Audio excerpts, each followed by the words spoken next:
Everyone,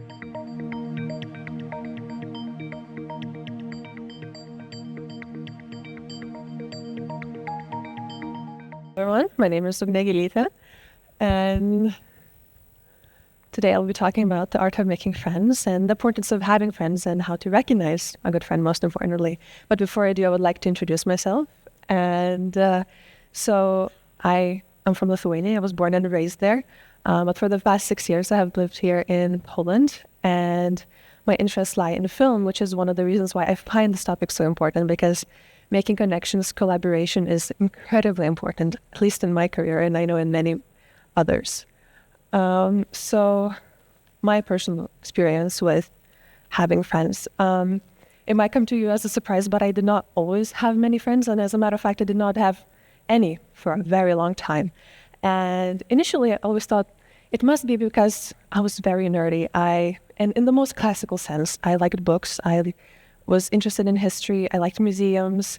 I even wanted to be an archaeologist. And I would even be told sometimes that I speak in a very fancy manner, which I know annoyed some of my classmates early on.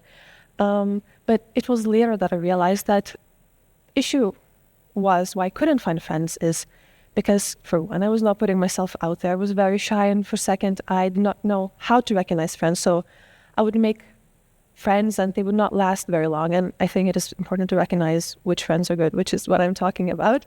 And of course, this frustrated me a lot. So I would talk to people that were very close to me. And one person that was very close to me said that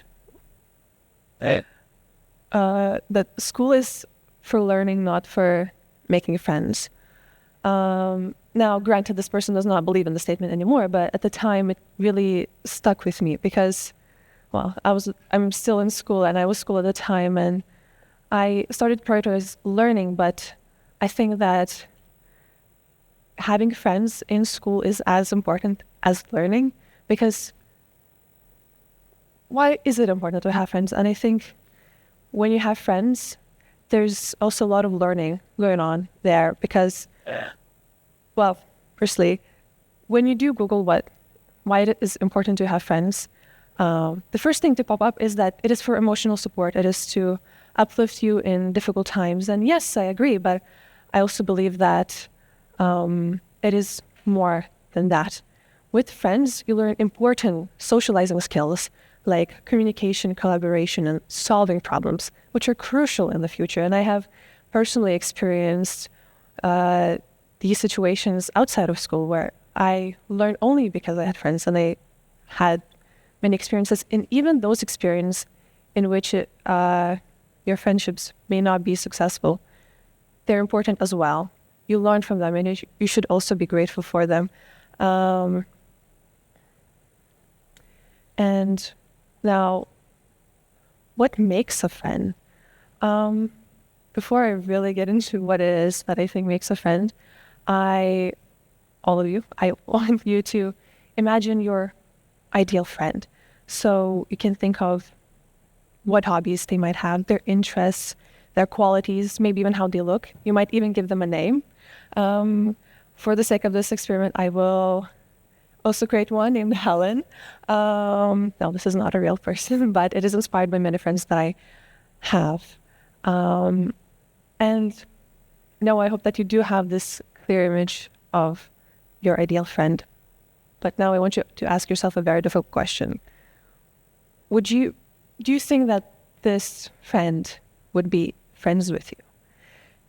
Now, granted, this is a very difficult question to ask yourself and even more difficult to answer, but it is important because a lot of the time we have expectations for others. We want somebody to fulfill a certain role in their life, but we might not be able to accommodate for that ourselves. So the journey of making friends really starts within yourself. Now, as for what I think really makes a friend, it's not just having fun with them and being able to converse with them and having many interests, but rather the ability to have situations that make you a friend. So, for instance, the way that I made one of my very close friends was because I was late to my math class and I ran in late, and only left seat was next to hers, and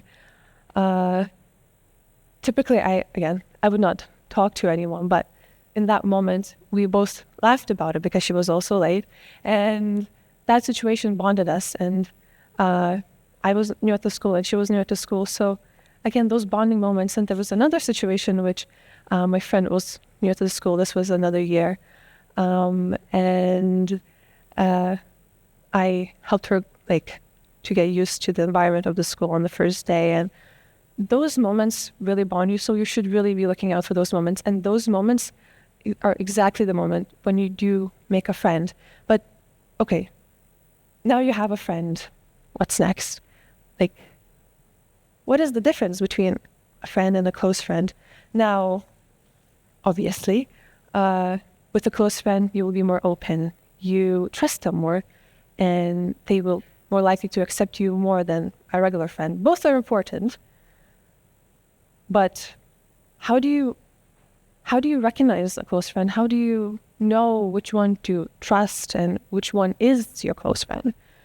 And it took me a very long time to realize what it is what is a close friend and how to recognize it. And I will let you on a secret. There is a test that you can do, and it's rather simple. But in Lithuanian we have a saying that you will find a true friend in times of misfortune, meaning that they will be there to support you. And yes, I think it is very important to have people that support you at times of trouble. However, what I realized is that the closest friends that I have were always there for me when I would succeed. Now, you might think, well, yes, obviously, my friends always support me when I succeed, but I want you to think about the times when you are really upset, and how many people came to support you then, and how many people were there when you succeeded. Because you don't think about this a lot, but when somebody next to you is succeeding, it is sometimes difficult to accept. And I'm no saint, I have experienced this myself. But true friends will not care about that. They will support you all the way. They want you to be happy. They want you to succeed. And I will tell you a personal story in which I did that myself, and how I showed this to a friend of mine and what that looks like. So this was last year.